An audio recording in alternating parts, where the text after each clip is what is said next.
Hello everyone, my name's David and this is a public health update. Recently I've been doing a lot of research on the opioid epidemic in North Carolina. The opioid crisis is fickle and typically misunderstood by society. We're talking about a disease that's been bred into communities by professionals that were looked upon to heal. Opioid addiction is extremely difficult to kick, though professionals' understanding on this issue is growing every day. Linking those suffering from addiction to preventative healthcare is increasing in North Carolina, and regulation of these prescriptions is in place. Across the nation, people overdose and die from opioid use every day. North Carolina has been hit heavily by this epidemic, though the devastation in other places in the U.S., such as Ohio, Maryland, and West Virginia, is worse. Per 100,000 deaths, 17.9 North Carolinians' deaths are opioid related in 2019. And at the same time, 61.5 prescriptions out of every 100 prescriptions are for opioids. The national average is about 51 out of 100, with Alabama having the most at nearly 91 out of 100, with Washington, D.C. having the least with 25 out of 100. Many are quick to assume that those individuals shooting heroin and popping Percocet are vagrants and criminals belonging to an underbelly of society that did not require their care. Realistically, opioid addiction does not discriminate on race, socioeconomic status, gender, nor location. This addiction is ubiquitous across each community, but why? OxyContin was promoted by Purdue Pharmaceuticals, owned by Mortimer and Raymond Sackler, as a less addictive alternative for morphine, which was peddled by physicians lining their pockets with cash stained with the blood of their neighbors. Insys Therapeutics founder John Kapoor illegally bribed and utilized exotic dancers at parties held with doctors across the country to promote his sublingual fentanyl spray known as Subsys. While both these companies paid quite large fines, and John Kapoor is currently in prison on a 5.5-year vacation, not enough is being done to stop this egregious behavior of pharmaceutical companies.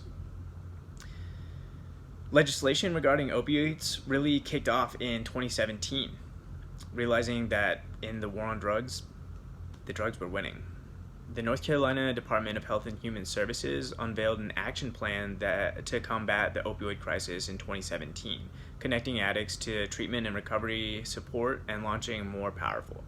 More Powerful is a campaign informing and connecting care and information to prominent community institutions such as law enforcement, churches, schools, and healthcare facilities. The North Carolina Department of Justice unveiled the Synthetic Opioid Control Act and the STOP Act, again in 2017. The Synthetic Opioid Control Act helps law enforcement target fentanyl traffickers, while STOP limits the amount of opioids that providers can prescribe to 5 a day. Now, to answer if these initiatives and legislation are having an impact, we have to ask some questions. Are deaths from overdose going down? Are individuals enlisting in rehab and addiction treatment going up? How many opioids are being prescribed? Regarding deaths, the National Institute of Drug Abuse has some great information available. It shows that deaths from prescription opioid overdose has been reduced over the past 2 years. While heroin overdose deaths have increased, but synthetic opioid overdose have leveled out. The NCDHHS reports a substantial increase of 15% of people seeking treatment for opioid use disorders since More Powerful kicked off, and a 10% reduction of opioid-related emergency services calls. Regarding prescriptions, opioid dispensing has decreased by 24%. Though, if we recall, we still have well over half of every prescription written being an opioid. Furthermore, treatment for opioid use disorders has increased by 15% since 2017, and funding for treatment issued to 20% more uninsured individuals. So we're getting care out to people, and it's looking better. At the end of the day, it's difficult to determine causation surrounding social phenomena such as addiction and seeing what's working and what's not, but North Carolina seems to be heading in a hopeful direction. I feel that the biggest factor in the reduction of deaths is the legislation restricting the amount of opioid prescriptions a provider can write. While we fear pain, it serves a purpose. Masking pain surrounding musculoskeletal injuries can lead to further damage by overexertion of healing anatomy.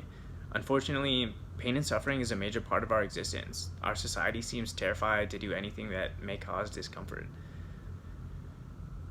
Really communicating with your healthcare providers surrounding your medications and your prescriptions is a really big key. Understanding if you have a problem that there's treatment available, and being a friend and a neighbor to those around you who may be suffering is always great. I wish you all the best. Peace and love.